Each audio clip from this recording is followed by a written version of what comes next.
Yaptı. Nereden geldin? Rusya'dan geldim. Nereden? Salzgiray oldu. Ha, hoş gelmişsin. Sağ olun, selamat olun. Hı. Geldim, vatanımızı dolanıyorum, Allah'a şükür. Ne- Allah razı olsun. Nerelere dolandınız? Vazet, Bağcıçla, yine nereye diyeyim, Sayırmiyarı, her yerleri dolanıyorum. Tatamisi. Her yer zor. Yaxşı yerler, hepsi Allah'ın birine şükür.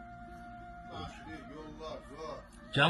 Cemaate ne diyeceksin şimdi? Ne etsinler acaba? Ben ne diyeyim ha? Ben görüyor gözlerimle gördüm. Yaxşı, hepsi ev.